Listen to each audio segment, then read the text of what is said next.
नमस्कार, शागिर्दी के इस पेज में आपका बेहद स्वागत है। एक साइकिल वाला, कभी आप सोच सकते हैं कि एक साइकिल वाला जो है जिले के और राज्य के सबसे बड़े शूटर की कत्ल कर सकता है, वो भी जेल में। यकीन करना मुमकिन अगर नहीं लग रहा है तो आप इस बात पर यकीन कर लीजिए कि धनबाद के एक मुनीडी में इलाका है, मुनीडी, वहाँ से एक साइकिल चोरी के आरोप में एक शख्स की गिरफ्तारी होती है।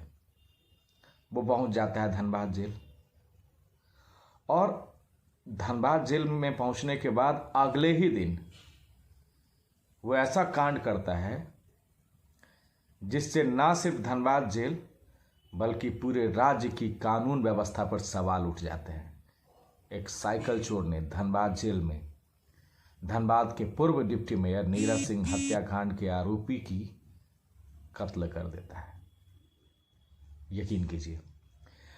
अब आप सोच कैसे सकते हैं कि साइकिल वाले ने चोरी की है और फिर उसके बाद वो जेल भी गया, और अगले दिन अमन सिंह, जो कि नीरज सिंह हत्याकांड का आरोपी है, वो खुद उस जेल में बंद था और उसकी कत्ल भी कर देता है। सोचिए कितनी प्लानिंग के साथ जेल में अमन सिंह का मर्डर हुआ है।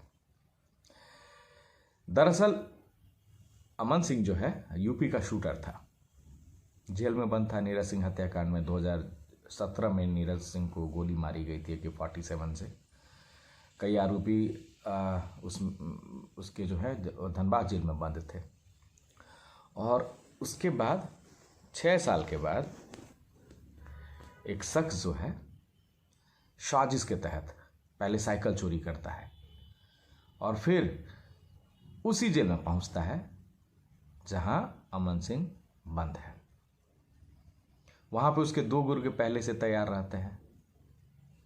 उसमें एक बीजेपी नेता जो सतीश सिंह की हत्या का आरोपी है, वो भी उसी जेल में बंद रहता है, और दूसरा जो उसकी मदद करता है। प्लानिंग देखिए।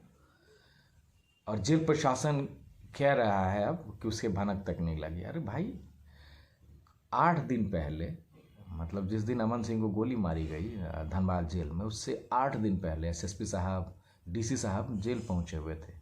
सिगरेट बीड़ी मिली थी उन्हें। अब सोचिए, बाहर में इतनी साजिश हुई, जेल के अंदर से साजिश हो रही है।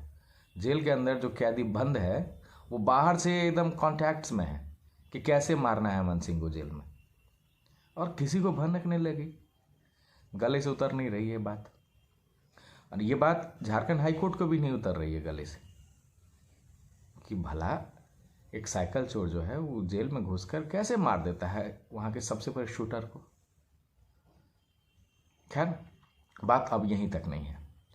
CCTV जांच में जो बातें सामने आई है वो अब इशारा कर रही है कि इस पूरे अमन सिंह के मर्डर में षड्यंत्र है। अब देखिए, जो साइकिल चोर है वो जाता है अंदर में, जेल के अंदर। जेल के अंदर जाने के बाद वो अपने साथियों से मिलता है, उन 2 साथियों से जो अमन सिंह को मारने की पूरी प्लानिंग कर रखा है कि कहाँ मारना है, कैसे मारना है। अमन सिंह धनबाद जेल के अंदर जो अस्पताल है उसमें इलाज करा रहा होता है, और पूरा मौका है उसके पास, उस साइकिल चोर के पास। और उसमें साथ कौन देता है? जो ऑलरेडी पहले से जेल में बंद है। एक BJP नेता हत्याकांड, सतीश सिंह के हत्याकांड का आरोपी है, और दूसरा एक और शख्स। वो धनबाद जेल के अस्पताल में पहुंचता है, ताबड़तोड़ 6 राउंड से ज़्यादा गोलियां मारता है अमन सिंह को, यानी कि शूटर को, नीरज सिंह हत्याकांड के आरोपी को। और गोली भी नहीं मिली, मतलब पिस्टल भी नहीं मिला अभी तक जेल प्रशासन को। हैरानी की बात है कि पिस्टल पहुंचा कैसे? एक साइकिल चोर क्या लेके गया पिस्टल? सवाल ये भी है कि क्या धनबाद जेल प्रशासन ने इस पिस्टल को पहुंचवाया किसी के हाथों? खैर, जो भी हो, इस मामले पर अब झारखंड हाईकोर्ट ने संज्ञान ले लिया है। संज्ञान लेते हुए सीधे सीधे हाईकोर्ट को भी अब ये है, लग रहा है कि इसमें षड्यंत्र है, राजनीतिक बातें हैं।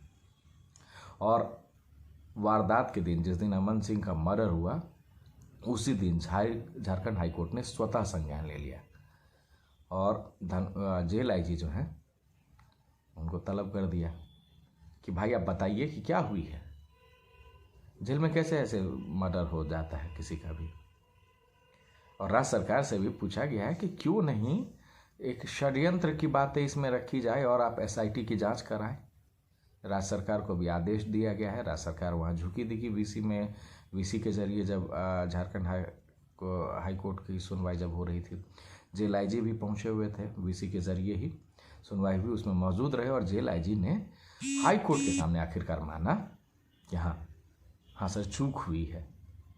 अब ये जो चूक हुई है बस इतने तक नहीं सीमित रखना है।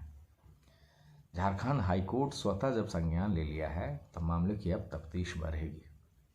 अब ये देखना है कि इस तफ्तीश का दायरा जो है और आगे बढ़ता है या फिर यहीं तक सीमित रह जाता है। क्योंकि जेल आईजी ने मान लिया है कि हाँ सुरक्षा में चूक हुई है, लेकिन चूक हुई कैसे, कौन इसमें शामिल थे, इस साजिश में कितने लोग और शामिल हैं।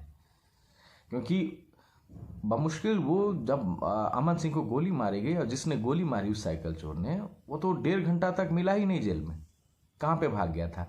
जेल प्रशासन को, जेल के कर्मियों को अंदर में भनक तक नहीं लगी भाई कौन मार के गया है। उसको ढूंढने में ही 3 घंटे लग गए, वो भी नहीं ढूंढ पाई। बताया किसने कि भाई किसने मारी है, कि उसी धनबाद जेल में जो एक कर्मी है अस्पताल में, उसने बताया कि भाई बल्ला एक आदमी आया हुआ था, इस तरह करके उसने गोली मारी। तब जाके उसकी जांच के आधार पर, उसके बातों के आधार पर उसकी गिरफ्तारी हुई, जेल में ही उसे पकड़ा गया।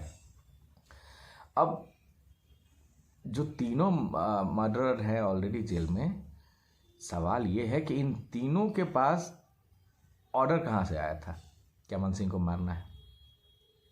क्योंकि अगर आप गिरोह की बात करते हैं कि चलिए जिसने मारा वो अमन सिंह गिरोह का सदस्य होगा या जो कुछ है आपसी वर्चस्व की लड़ाई होगी, लेकिन 7 साल के बाद ये सडनली प्लानिंग कैसे बन गई। अब वो भी तब जब 1 दिन के बाद अमन सिंह की रिहाई होने वाली थी। ये बड़ा सवाल है और जवाब जेल प्रशासन को देना है, इस साजिशों का जवाब देना है। हालांकि मामला हाई कोर्ट में है और उसकी सुनवाई लगातार जारी है। अब ये देखना है कि साजिशों से पर्दा कैसे उठेगा, कब उठेगा और कौन कौन से लोग इसमें शामिल हैं, उनके नाम उजागर होंगे। फिलहाल एक साइकिल चोर ने कैसे शूटर को जेल में घुसकर गोली मारी, ये उसकी कहानी है। साजिशों का दौर है, सवालों का दौर है। अभी तक क्लियरली इससे पर्दा उठा नहीं है, क्योंकि अभी तक इसमें सिर्फ 3 गिरफ्तारी हुई है। एक साइकिल चोर की जो ऑलरेडी जेल में था और 2 जिसने मदद की थी हथियार छुपाने में। फिलहाल मुझे दीजिए इजाज़त, नमस्कार।